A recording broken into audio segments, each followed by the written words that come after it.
If you've dipped your toes into the arguments for the existence of God recently, you've probably encountered something called the Kalam Cosmological Argument. For the last 50 years or so, this argument has been one of the most popular ways of trying to prove that God exists using philosophy. In fact, the Kalam Cosmological Argument is so popular that many people today simply assume that it's the only argument for the existence of God, and that there aren't really other arguments out there. But while this argument may be popular today, it actually hasn't been so well accepted by even Christians historically. In fact, one of the most famous Christian apologists of all time, St. Thomas Aquinas, outright rejected this argument. And in this video, I'm going to explain why that is. But before I get into that, I want to explain why I'm doing this. After all, I'm sure many of my fellow Christians might take issue with the fact that I'm attacking this extremely popular argument for God. This argument, after all, is the reason a lot of people believe in God. Why would I, a Christian, want to cast doubt on people's faith by poking holes in the reason they think God exists? And the answer to this question is that I value truth. In my mind, Christian apologetics isn't simply about trying to win converts over to my religion, but about leading people to the truth. I think man has a natural desire for the truth, and it's only by conforming his life to the truth that he can truly be happy. Indeed, for Christians, truth is even more important because we believe that truth is a person, and it's only by knowing this person who said that he is the way, the truth, and the life that we can be saved. So if an argument for God truly does establish that God exists, I'm going to do everything in my power to share it with people. But if there's a particular argument for God that doesn't really end in the conclusion that God exists, then I'm going to try to discourage people from using it so that they can focus on other, more productive arguments for God. Now, having made that necessary clarification, let's dig down into exactly what the Kalam Cosmological Argument is. This argument is famously associated with the Protestant philosopher William Lane Craig, who in 1979 published a book where he summarized the argument as follows. Premise 1. Everything that begins to exist has a cause of its existence. Premise 2. The universe began to exist. Conclusion.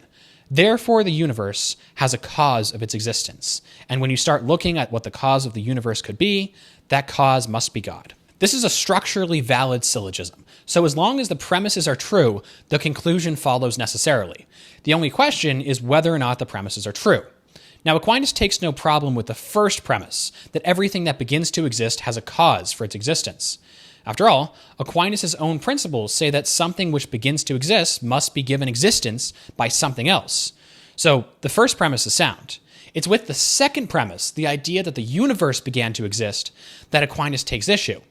Now, Aquinas was a devout Catholic, so he definitely accepted that the second premise was true because the Catholic Church teaches that the universe began to exist at some point, when it was created by God out of nothing.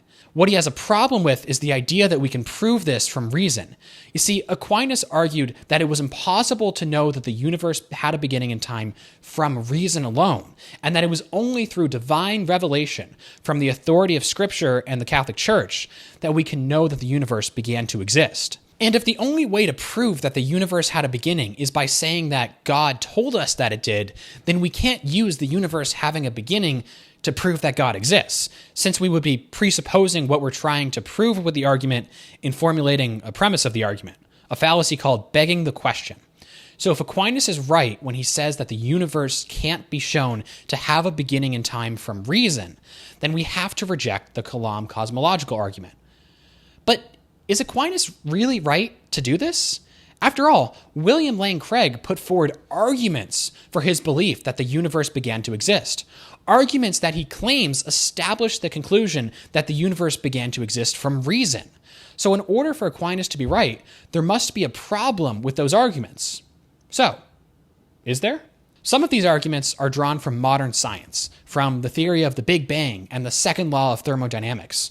Obviously, Aquinas never encountered these arguments because the scientific theories that they're based on hadn't yet been discovered by his time, but that doesn't necessarily mean that he had nothing to say about them.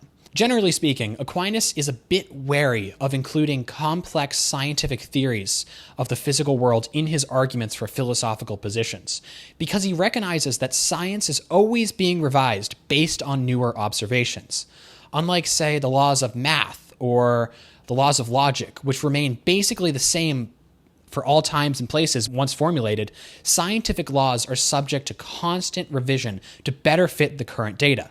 That's just how science operates. So if I had to guess, even if Aquinas liked the scientific data that Craig presents for the beginning of the universe, he would probably be a bit hesitant to use it in an argument for God, fearing that future scientific discoveries could overturn the old theory and the whole argument for God along with it. But that's just a guess. To be honest, I'm not really sure what Aquinas would say on this point. What I can say for sure is that Aquinas would reject Craig's philosophical arguments for the universe having a beginning, arguments which would demonstrate their conclusions with absolute logical certainty if they did happen to succeed. So what are these philosophical arguments? Craig offers two. The first goes like this. Premise 1, an actual infinite cannot exist. Premise 2, an infinite temporal regress of events is an actual infinite. Conclusion.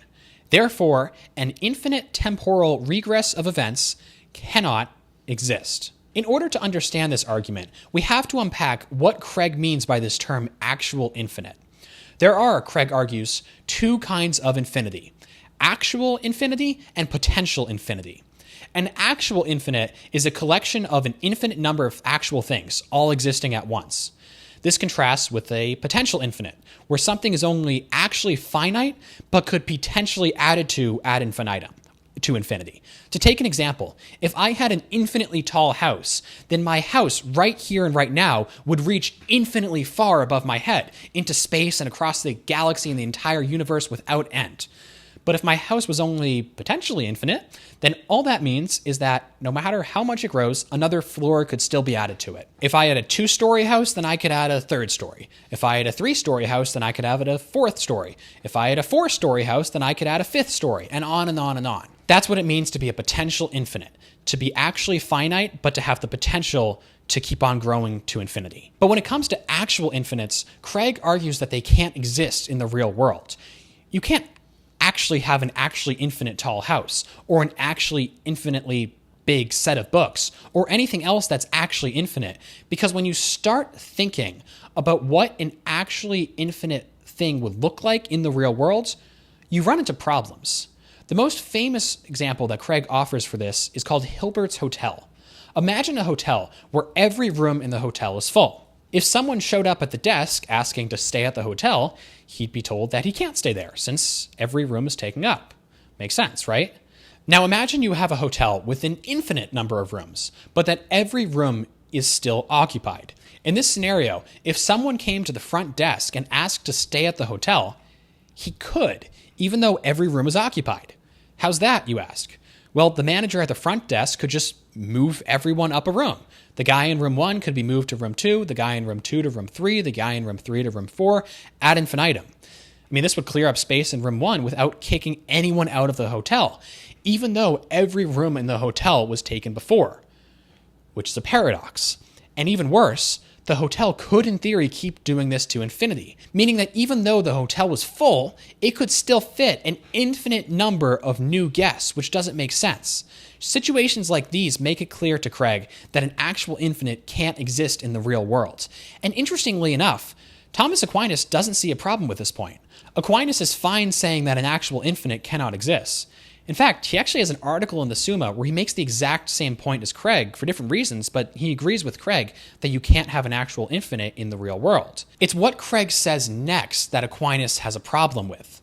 Craig claims that if the universe had existed for an infinite amount of time, it would entail the existence of an actual infinite in the real world. After all, there would have been an infinite number of existing moments in history, which, when taken together, would be an actually infinite number of existing moments. Or so Craig argues. The problem Aquinas has with this is that he doesn't think that you can really take all the moments in history together and arrive at an infinite set. Why? Well, because Aquinas is firmly committed to the position that only the present moment of time exists. The past doesn't really exist anymore. A moment comes, and then it disappears, never to exist again. This is a view called presentism, which, it is useful to point out, Craig himself claims to hold. I hold to the view that temporal becoming is real and objective. But if only the present moment exists, then would an infinite past really entail an actually infinite number of moments?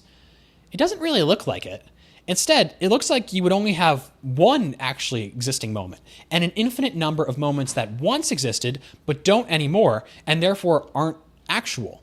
In other words, you would be looking at a potential infinite instead of an actual infinite, where time is actually only composed of one moment with merely the potential to add other moments to it.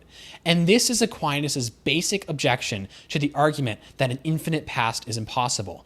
An infinite past wouldn't really be an actual infinite, but a potential infinite.